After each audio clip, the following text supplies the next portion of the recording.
ஒரு மனிதர் அதிகமா பாவம் செய்து செய்து செய்து செய்து இவனுக்கு பயம் வந்துச்சு, நான் மௌத்தா போனா அல்லாஹ் என்ன கண்டிப்பான். இப்ப கடைசி நிலைமை என்ன, சக்கராத்து இல்ல, கடைசி நிலைமை. இப்ப பிள்ளைகள் எல்லாம் கூப்பிட்டு சொன்னானா, நான் மௌத்தா போனா அதிகமா பாவம் செஞ்சுட்டேன், அல்லாஹ் என்ன கண்டிப்பான், நீங்க என்ன செய்யுங்க, நான் மௌத்தானத்தோட என்ன பத்த வைங்க, என்ன பத்த வச்சு என் சாம்பலை எடுங்க. நீங்க சாம்பலை எடுத்து நல்லா காத்து வீசுற ஒரு நாள்ல, வேகமாக காத்து வீசுற ஒரு நாள்ல அப்படியே என் சாம்பலை வீசிடுங்க. அப்ப நான் தப்பலாம். அவன் மூளை அவ்வளவுதான். அல்லாஹ்வை பத்தி ஒழுங்கா விளங்கி இருந்தா அவன் அவ்வளவு பாவம் செஞ்சிருப்பானா முதலாவது. அல்லாஹ்வோட குதிரத் அவனுக்கு என்ன தெரியும்? அல்லாஹ் சொல்றான், நீ மௌத்தாகி உன்னை குளிப்பாட்டி உன்னை கபன் செஞ்சு உனக்கு ஜனாசா தொழுவிச்சு உன்னை கபூர்ல வச்சு உனக்கு மேல மண்ணை போட்டு உண்ட உடம்பெல்லாம் புழு அரித்து எலும்பெல்லாம் மண்ணோட மண்ணாகி நீ அழிந்து போனதற்கு பின்னால் உன்னை திரும்ப நான் எழுப்பாட்டுவேன். பலா காதிரீன் அலா அன் நுஸவ்விய பனானா. அல்லாஹ் சொல்றான், பனானா வாழைப்பழம் இல்ல, அது இங்கிலீஷ் பனானா, இது அரபு பனானா. நினைச்சுவாங்க பனானாவை எழுப்பாட்ட போறான் அல்லாஹ். பனானையும் எழுப்பாட்டுவேன் நான். பனானண்டா என்ன? பனானண்டா என்ன? நம்மட ஆக்கள் முந்திய காலத்துல சைன் வைக்க தெரியாத ஆக்கள் என்ன செய்வாங்க? கை நாட்டு விரல், பிங்கர் பிரிண்ட். அல்லாஹ் சொல்றான், ஓண்ட உடம்பு அழுகி போவதற்கு முன்னால் உலகத்தில் நீ என்ன பிங்கர் பிரிண்டோட வாழ்ந்தியோ அதே பிங்கர் பிரிண்டோட ஒண்ணு நான் எழுப்பாட்டுவேன். இப்ப இவர் மண்டைய போட்டார், பிள்ளையெல்லாம் சேர்ந்து பத்த வச்சு காத்தடிக்கிறனால அப்படியே வீசுட்டான். அல்லாஹ் சொன்னா, நான் பூமிக்கு கொஞ்சம் அந்த சாம்பலை எல்லாம் உண்டு சேரு பார்ப்போம், யாருக்கிட்ட விளையாட்டு போடுறது.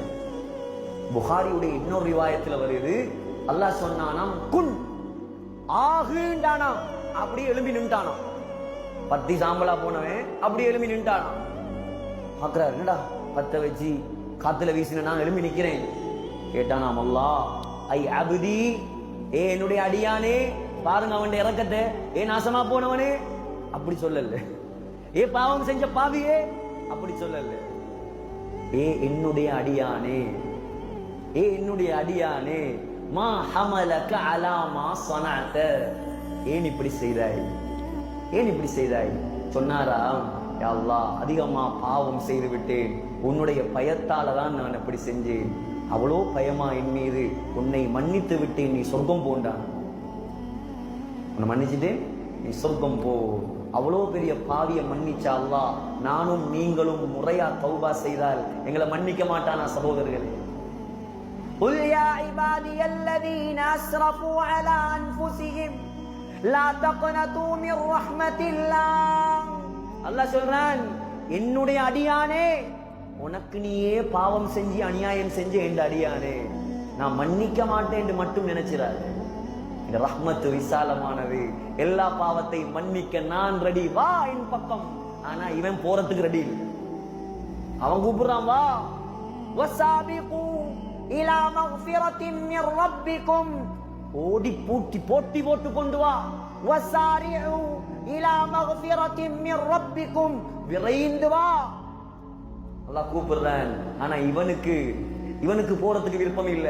ஃபஃபிர்ரு இலல்லாஹ். ஃபர்ர யஃபிர்ருண்டா, ஒரு சிங்கம் ஒரு மானை விரட்டினா அந்த மான் எப்படி ஓடும்? டான்ஸ் ஆடி ஆடியா ஓடும்? அடிச்சு பிச்சு பறக்குமா இல்லையா? அல்லாஹ் சொல்றான், அடிச்சு பிச்சு வா என்கிட்ட, லேட்டாகாத நீ. ரமலான் உனக்கு சந்தர்ப்பம், வா என்னிடம், நான் உன்னை கபூல் செய்ய நான் ரெடி. உன்னை நரகத்துக்கு அனுப்புறதுக்கு அல்லாஹ்க்கு விருப்பம் இல்லை சகோதரர்களே. ஆகையால் கண்ணியமான சகோதரர்களே, அல்லாஹ்வின் நல்லடியார்களே, அல்லாஹ்வை நினைக்கணும், நாங்க அல்லாஹ்வை விளங்கணும். அல்லாஹ்வை பத்தி நம்முடைய உள்ளத்துல சரியான விளக்கம் இல்லை. முதலாவது அவனை பத்தி படிங்க. முதலாவது அவனை படிச்சா நாம ஒரு நாளும் இப்படி எல்லாம் இருக்க மாட்டோம். ஒரு மனிதர் அதிகமா